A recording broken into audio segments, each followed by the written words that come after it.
Film की शुरुआत में हम एक लड़की ईसा और उसके भाई टॉमस को देखते हैं, जिनके पास उनके डैड की लाश पड़ी हुई थी। ईसा के कपड़ों पर बहुत सारा खून लगा था। टॉमस ईसा से कहता है कि तुम्हें डैड को नहीं मारना चाहिए था। ईसा कहती है कि तुम जानते हो कि वो कितने ज्यादा बुरे थे और हमें कितना मारते थे, इसीलिए अपनी जान बचाने के लिए मुझे उन्हें मारना पड़ा। फिर ईसा वॉशरूम में जाकर अपने खून से भरे हुए हाथ धोती है। तभी मिरर में उसे अपने डैड की लाश पीछे खड़ी दिखती है, लेकिन जब ईसा मुड़कर दिखती है तो वहाँ कोई भी नहीं था। ईसा टॉमस को कार में बिठाकर घर से भाग जाती है, क्योंकि उसे डर था कि अपने डैड को मारने के जुर्म में पुलिस उसे पकड़ लेगी। तो टॉमस का क्या होगा? कार में बैठकर टॉमस पूछता है कि हम कहाँ जा रहे हैं, जिस पर ईसा कहती है कि मैं तुम्हें किसी सेफ जगह पर ले जाऊंगी। लेकिन टॉमस कहता है कि तुम एक खूनी हो, मैं तुम्हारे साथ नहीं जाऊंगा। ईसा उसे समझाने के लिए कार रोकती है, लेकिन टॉमस गुस्से में कार से निकलकर जंगल में भाग जाता है। ईसा उसे पकड़ने के लिए उसके पीछे भागती है, पर टॉमस उसे नहीं मिलता। अचानक ईसा को एक औरत सामने से गुजरती दिखाई देती है, जिसके सर पे बाल नहीं थे।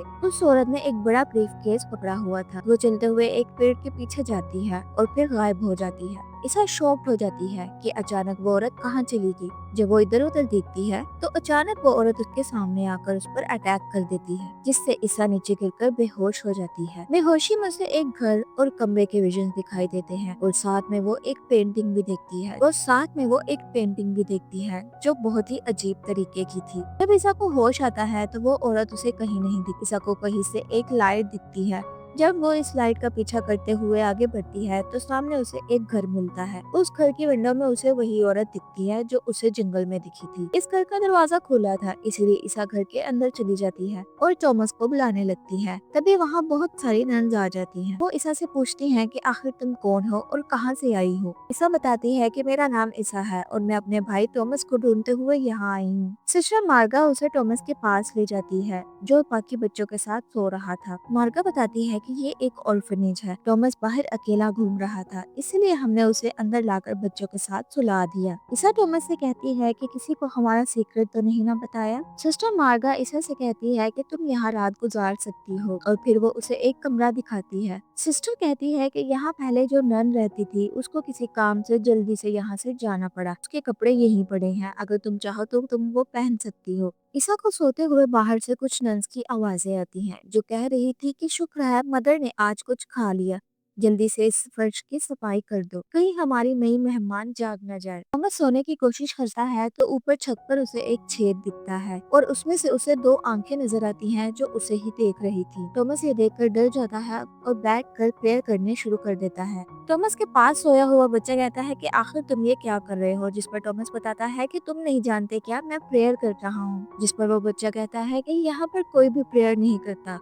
थॉमस को ये बात बहुत अजीब लगती है और फिर वो चुप करके अपने बेड पर लेट जाता है और सो जाता है। सुबह ईसा और थॉमस बाकी बच्चों के साथ बैठकर खाना खाते हैं। ईसा सिस्टर मार्गा से पूछती है कि क्या ये ऑर्फनेज फंडिंग से चलता है, जिस पर सिस्टर बताती है कि ये ऑर्फनेज किसी फंडिंग पर नहीं चलता, बल्कि कुछ छोटे मोटे डोनेशन से ये ऑर्फनेज चल रहा है। फिर ईसा प्लेट्स धोने के लिए किचन में ले जाती है, पर वहाँ पर खड़ी नन्स उसे कहती है कि तुम प्लेट्स यहीं पर रख दो और यहाँ से जाओ। ईसा सिस्टर मार्गा से कहती है कि जब तक हमारी प्रॉब्लम सॉल्व नहीं हो जाती क्या हम यहाँ रह सकते हैं, और मेरी आपसे एक और रिक्वेस्ट है कि आप थॉमस के लिए फैमिली ढूंढिए जो उसे अडॉप्ट कर ले। सिस्टर मार्गा इस बात पर मान जाती है। थॉमस जब बच्चों के साथ खेल रहा था तो एक बच्चा प्रिंसिपल उसे तंग करता है और एक अजीब सा मास्क पहनकर कहता है कि मैं सिस्टर मिरासोल हूँ, और फिर वो सब बच्चे एक गाना गाना लगते हैं कि सिस्टर मिरासोल आ जाएगी और वो तुम सब बच्चों को खा जाएगी। फिर ईसा को एक सिस्टर कहती है कि तुम सिस्टर मार्गा के कमरे की सफाई करो। जब ईसा सिस्टर मार्गा के कमरे की सफाई कर रही थी तो उसे वहाँ एक गन दिखाई देती है। ईसा उस गन को छूने लगती है कि अचानक से सिस्टर मार्गा वहाँ आ जाती है और वो कहती है कि ऑर्फनेज जंगल के बीचों बीच है और बाहर बहुत से जानवर घूमते हैं, इसलिए हम जानवरों से बचने के लिए ये गन अपने पास रखते हैं, लेकिन तुम इसे मत छूना। जब बच्चे नहा रहे थे तो प्रिंसिपल फिर से टॉमस को तंग करता है, लेकिन वहाँ एक नन आ जाती है और उन सब बच्चों को वहाँ से भगा देती है। रात को टॉमस ईसा से कहता है कि मुझे यहाँ रहना पसंद नहीं है और मैं यहाँ से निकलना चाहता हूँ, लेकिन ईसा कहती है कि हम दोनों यहाँ पर बहुत ज्यादा सेफ हैं। जब ईसा कमरे में जाती है और सोने लगती है तो अचानक उसे अपने बेड के सामने अपने डैड की लाश दिखती है और फिर वो लाश उस पर अटैक करने ही वाली थी कि की आंख खुल जाती है और उसे पता चलता है कि ये सिर्फ और सिर्फ उसका एक ख्वाब था, बल्कि सच्चाई नहीं। अगले दिन कॉरिडोर में से गुजरते हुए टॉमस एक कमरे में देखता है जहाँ उसे एक नन दिखती है जिसके सर पर बाल नहीं थे। सिस्टर मार्गा तभी टॉमस के पास आती है और उसे पकड़कर उसके बाल काट देती है। जब ईसा ये सब देखती है तो सिस्टर मार्गा बताती है कि मैंने उसके बाल इसीलिए काटे ताकि उसके सर में जोए ना पड़े। फिर सिस्टर मार्गा ईसा से कहती है कि तुम यहाँ से उसके बाल साफ कर दो। ईसा जब लॉन्ड्री रूम में कपड़े रखने जाती है तो उसे लगता है कि जैसे कोई दरवाजे में खड़ा होकर उसे देख रहा था। फिर उसे किसी नन के चिल्लाने की आवाज आती है।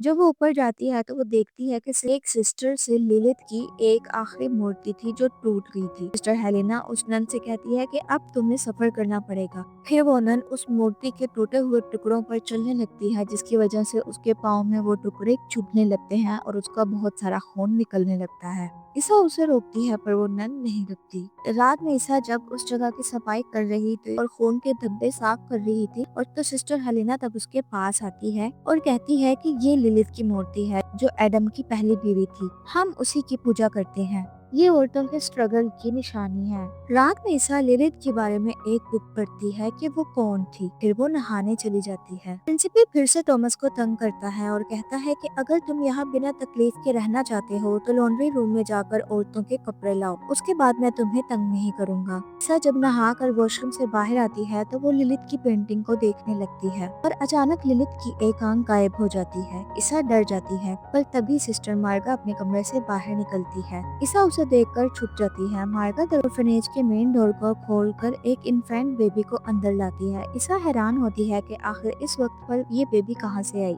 थॉमस लॉन्ड्री रूम में चला जाता है पर वहाँ जाकर उसे एक डीमन दिखता है जिसके लंबे नाखून और चमकदार आंखें थी। थॉमस उसे देखकर डर जाता है और उसकी कैंडल भी बुझ जाती है। थॉमस चिल्लाने वाला था कि एक नन आकर उसे पकड़ लेती है। हेलेना सब बच्चों से पूछती है कि किसने थॉमस को लॉन्ड्री रूम में भेजा था। प्रिंसिपल आगे आकर बताता है कि ये मैंने किया है, मैं अब यहाँ नहीं रहना चाहता। हेलेना सिस्टर मार्गा से कहती है कि हमें अब प्रिंसिपल को पनिशमेंट देनी चाहिए। सुबह ईसा थॉमस से पूछती है कि तुमने रात में क्या देखा, लेकिन वो उसे कुछ नहीं बताता। शायद वो अभी भी अपनी बहन से नाराज था। कॉरिडोर से गुजरते वक्त ईसा को उस बेबी के रोने की आवाज आती है। जब वो उस कमरे के दरवाजे पर जाती है तो एक नन उसके मुंह पर दरवाजा बंद कर देती है। जब सब बच्चे खाना खा रहे थे तो मार्गा बताती है कि प्रिंसिपल को अडॉप्ट करने के लिए फैमिली मिल गई है। सब लोग बहुत खुश होते हैं और प्रिंसिपल को कांग्रेचुलेट करते हैं। मार्गा टॉमस से कहती है कि रात में तुमने क्या देखा। टॉमस कहता है कि मैंने चमकती आंखें और लंबे नाखूनों वाली कोई चीज देखी। मार्गा कहती है कि वो कोई मॉन्स्टर नहीं बल्कि एंजल है जो हमारे साथ ही रहती है और वो अच्छे लोगों को कुछ नहीं कहती। रात में ईसा फिर से लिलिथ की पेंटिंग के पास आती है। जब वो उसे छूती है तो अंदर एक सीक्रेट दरवाजा खुलता है। फिर कुछ नन्स के आने की आवाज आती है, इसीलिए ईसा उस दरवाजे के अंदर छुट जाती है। वो नन्स वहाँ प्रिंसिपल को लेकर आती हैं और उससे कहती हैं कि तुम्हारे फैमिली वाले आ गए हैं, लेकिन जाने से पहले तुम्हें मदर मिरासोल को बाय कहना होगा। वो प्रिंसिपल को मदर मिरासोल के कमरे में भेजकर दरवाजा लॉक कर देती हैं। प्रिंसिपल जब मदर के मुंह से कपड़ा हटाता है तो सामने एक स्केलेटन था। फिर दो हाथ प्रिंसिपल को बेड के नीचे खींच लेते हैं। ईसा सुराख में से सब नन्स को देख रही थी और उनकी बातें सुन रही थी। ईसा को कमरे के एक तरफ से कुछ आवाज आती है। वो आगे जाने ही वाली थी कि गैब्रिएले वहाँ आ जाता है और उसे अपने साथ एक सीक्रेट दरवाजे से लॉन्ड्री रूम में ले जाता है। ईसा उसे पूछती है कि आखिर इस ऑर्फनेज में क्या हो रहा है, लेकिन गैब्रिएले कुछ नहीं बताता और नीचे की तरफ इशारा करता है। सुबह ईसा अपने भाई टॉमस से कहती है कि अब हम यहाँ नहीं रहेंगे। टॉमस उससे माफी मांगता है और उसका साथ देने का वादा करता है। फिर कुछ नन्स और सिस्टर मार्गा उनके पास आती है और कहती है कि मेरे कमरे में चलो, तुमसे बात करनी है। वो कहती है कि टॉमस के लिए एक फैमिली मिल गई है, पर ईसा कहती है कि अब मेरी प्रॉब्लम्स ठीक हो गई हैं, इसलिए अब टॉमस कहीं नहीं जाएगा। मार्गा कहती है कि देखो, मैं तुम्हारे बारे में सब कुछ जानती हूँ। फिर वो ईसा को एक पिक्चर दिखाती है जिसमें ईसा की मॉम भी थी। मार्गा बताती है कि ये हमारी प्रीवियस सुपीरियर थी जिसने सिर्फ एक अनाथ बच्ची के लिए ये ऑर्फनेज छोड़ दिया क्योंकि उसे तुमसे बहुत ज्यादा हमदर्दी हो गई थी। वो अनाथ बच्ची तुम ही हो। फिर वो अपना स्कार्फ उतार कर उसे अपना सर दिखाती है और बताती है कि हम लिलिम है जो लिलिथ की पूजा करते हैं और हम मर्द के बराबर हैं और हम उनका हुक्म मानकर अपनी जिंदगी नहीं गुजार सकते। ईसा एक कैंडल होल्डर उठाती है और उसे सिस्टर मार्गा के सर में मारकर उसे बेहोश करके वहाँ से भाग जाती है। तभी उसे कुछ नन्स के आने की आवाज आती है, इसलिए वो लिलिथ की पेंटिंग वाले दरवाजे में छुप जाती है। वो नन्स जब सिस्टर मार्गा को देखती हैं तो वो बहुत ज्यादा चिल्लाने लगती हैं। अंदर ईसा को एक और दरवाजा दिखता है। जब वो उस दरवाजे को खोलकर अंदर जाती है तो सामने मदर मिरासोल का कमरा था। तो मिरासोल के कमरे में उसे प्रिंसिपी की कटी हुई बाजू दिखती है। विंडो से जब वो नीचे देखती है तो उसे सामने दो आदमी आते हुए दिखाई देते हैं। ये दोनों आदमी पुलिस की थे। तो उन्हें आवाज लगाती है लेकिन वो दोनों नहीं सुन पाते और फिर अचानक एक नन आकर ईसा को पकड़ लेती है। वो दोनों पुलिस वाले सिस्टर हेलिना से कहते हैं कि हम दो सिबलिंग्स को ढूंढ रहे हैं जो अपने डैड का कत्ल करके भागे हैं। सिस्टर हेलिना कहती है कि यहाँ ऐसा कोई भी बच्चा नहीं है। पुलिस वाला कहता है कि मैं अंदर जाकर बच्चों को देखना चाहता हूँ। सिस्टर हेलिना उसे अंदर भेज देती है। अंदर जाकर पुलिस वाला जब टॉमस का मास्क उतार कर देखता है तो उसे पता चल जाता है कि ये वही बच्चा है जो अपने डैड को मारकर भागे हैं। तभी हम देखते हैं कि एक नन शॉटगन उठाकर आती है और बाहर जो पुलिस वाला खड़ा था उसे गोली मारकर मार देती है। अंदर जो पुलिस वाला था वो उस नन पर गोली चलाता है और उसे मार देता है। ये देखकर सारी नन्स उस पुलिस वाले पर झपट पड़ती हैं और उसे बेहोश करके ईसा के साथ लॉन्ड्री रूम में बांध देती हैं। ईसा पूछती है कि क्या तुम पुलिस वाले हो, जिस पर वो बताता है कि हाँ मैं एक पुलिस वाला हूँ और तुम्हें ढूंढता हुआ यहाँ आया था। सिस्टर हेलिना उस पुलिस वाले को खोल कर मदर मिरासोल के कमरे में ले जाती है। थॉमस को भी उसी कमरे में लाया जाता है। वे मिरासोल का बेड हटा देती हैं जिसके नीचे एक कुआं था। दरअसल ये वही कुआं था जहाँ लिलित रहा करती थी, जो अब मदर मिरासोल की बॉडी में थी। वो सब नन्स दिए जलाती हैं और लिलित को पुकारने लगती हैं। सिस्टर हेलेना पुलिस वाले को और टॉमस को कुएं में फेंक देती है लेकिन खुद भी वो उसी कुएं में गिर जाती है। लिलित सिस्टर हेलेना की बॉडी को खाने लगती है। पुलिस वाला टॉमस से कहता है कि टॉमस तुम छुप जाओ। टॉमस एक दीवार के पीछे छुप जाता है। फिर लिलित उस पुलिस वाले को जिंदा निकल जाती है। गैब्रिएली लॉन्ड्री रूम में आकर ईसा को छुड़वा लेता है। फिर वो दोनों मिरासोल के कमरे में जाने वाले होते हैं कि सामने सिस्टर मार्गा गन लेकर आ जाती है, लेकिन वो ईसा को कुछ नहीं कहती और कहती है कि तुम्हारी किस्मत तुम्हें यहाँ लाई है। होने को कोई भी नहीं टाल सकता, जो होना है वो होकर रहेगा। फिर सिस्टर मार्गा खुद को गोली मारकर मार देती है।